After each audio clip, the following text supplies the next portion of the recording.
नमस्कार। भारत का जो पब्लिक डिस्ट्रीब्यूशन सिस्टम है, मतलब हमारा राशन सिस्टम, उसमें एक बहुत बड़ा बदलाव आ रहा है। एक बिल्कुल नए तरीके से पेमेंट करने का प्रयोग किया जा रहा है। चलिए आज इसी को थोड़ा गहराई से समझते हैं। जरा सोचिए, आप राशन की दुकान पर जाएं और वहां न कैश चले न ही यूपीआई पेमेंट हो एक खास डिजिटल करेंसी से। देखिए, ये अब कोई कल्पना नहीं है, बल्कि उत्तर प्रदेश के बाराबंकी जिले में शुरू हुए एक पायलट प्रोजेक्ट की हकीकत है। तो आज हम किन किन बातों पर गौर करेंगे? हम देखेंगे कि ये डिजिटल सिस्टम आखिर है क्या, इसकी ज़रूरत क्यों पड़ी, ये काम कैसे करता है, इसके फायदे और नुकसान क्या हो सकते हैं, और भारत के भविष्य के लिए इसके क्या मायने हैं। सबसे पहले ये समझना ज़रूरी है कि हम जिस सिस्टम की बात कर रहे हैं वो कितना बड़ा है। भारत का पब्लिक डिस्ट्रीब्यूशन सिस्टम यानी पीडीएस दुनिया का सबसे बड़ा सब्सिडी वाला राशन देने का प्रोग्राम है। इस आंकड़े पर जरा गौर कीजिए, ये बहुत महत्वपूर्ण है।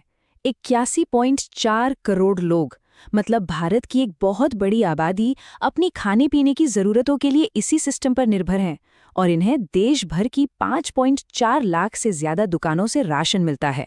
और जाहिर है, इतने बड़े प्रोग्राम को चलाने का खर्च भी बहुत ज्यादा है। सरकार इस पे हर साल 2 लाख करोड़ रुपए से भी ज्यादा खर्च करती है।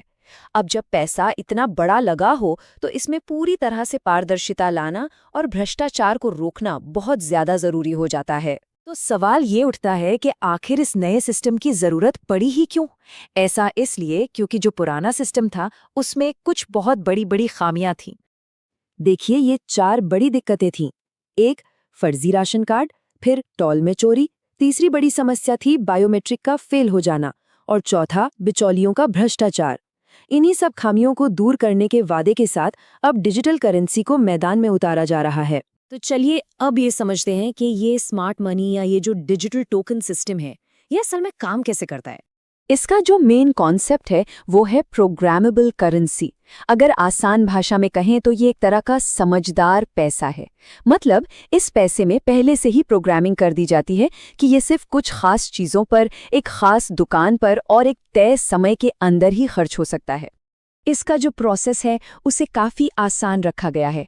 महीने की शुरुआत में सरकार सीधे लाभार्थी के मोबाइल वॉलेट में एक डिजिटल टोकन भेज देगी। वो लाभार्थी अपनी राशन की दुकान पर जाएगा, जहां दुकानदार इस टोकन को स्कैन करेगा और उसे सही मात्रा में अनाज मिल जाएगा। बस इतना ही। अब इस डिजिटल टोकन की कुछ बहुत ही खास बातें हैं। ये कोई नोट या सिक्का नहीं है। इसे आप एटीएम से निकाल नहीं सकते। ये सिर्फ तय चीज़ों जैसे गेहूं चावल के लिए ही इस्तेमाल होगा। आप इसे किसी और को भेज भी नहीं सकते और इसकी एक एक्सपायरी डेट होती है जिसके बाद ये बेकार हो जाता है। और सबसे बड़ी बात, हर एक लेन देन का हिसाब ब्लॉकचेन पर दर्ज होता है। इस टेक्नोलॉजी के साथ एक बहुत बड़ा वादा किया जा रहा है।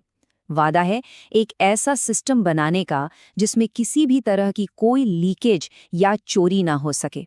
इस नए सिस्टम का सबसे बड़ा फायदा शायद यही है कि इसमें इंसानी दखलंदाजी को लगभग खत्म कर दिया गया है। पुराने सिस्टम में जहां कई जगहों पर गड़बड़ी की गुंजाइश थी, वहीं अब हर ट्रांजैक्शन ऑटोमेटिक और ट्रैक करने लायक है। इससे क्या होगा? भ्रष्टाचार के मौके अपने आप ही कम हो जाएंगे। इसका जो मूल सिद्धांत है वो बहुत सीधा है, डायरेक्ट बेनिफिट ट्रांसफर और पूरी पारदर्शिता। मतलब पैसा सीधे उस व्यक्ति तक पहुंचेगा जिसके लिए वो है, और हर रुपए का एक डिजिटल हिसाब होगा जिससे ये पता चल सके कि पैसा कहाँ गया। लेकिन जैसा हर सिक्के के 2 पहलू होते हैं, वैसे ही इस टेक्नोलॉजी के भी कुछ संभावित खतरे और चुनौतियां हैं, और इन्हें नज़रअंदाज बिल्कुल नहीं किया जा सकता। तो देखिए, यहाँ एक तरफ तो टेक्नोलॉजी का वादा है जो कहती है कि सब कुछ पारदर्शी और बेहतर होगा, लेकिन दूसरी तरफ है हमारे समाज की ज़मीनी हकीकत, जहां आज भी कई गरीब परिवारों के पास स्मार्टफोन नहीं है, गांव में इंटरनेट ठीक से नहीं चलता और डिजिटल लिटरेसी यानी टेक्नोलॉजी की समझ भी बहुत कम है।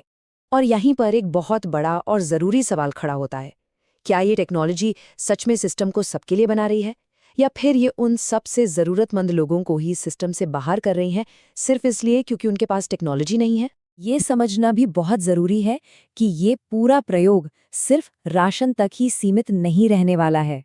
ये असल में सरकार की सभी सब्सिडी योजनाओं के भविष्य का एक ब्लूप्रिंट है। सरकार की योजना बिल्कुल साफ है। अभी ये राशन के लिए एक छोटा सा पायलट प्रोजेक्ट है।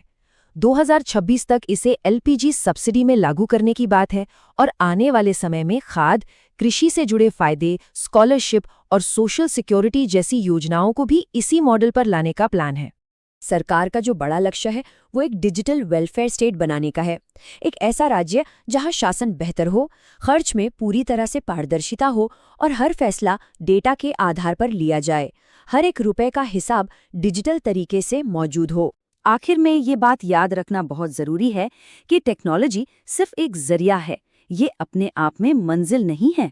सबसे जरूरी लक्ष्य है समावेशन, मतलब ये पक्का करना कि विकास का फायदा समाज के आखिरी इंसान तक भी पहुंचे। और ये हमें एक आखिरी बड़े सवाल के साथ छोड़ जाता है, क्या टेक्नोलॉजी सच में नागरिकों को ताकत देगी या फिर ये इंसानी जवाबदेही की जरूरत को ही खत्म कर देगी? इसी सवाल का जवाब भारत के डिजिटल वेलफेयर स्टेट का भविष्य तय करेगा।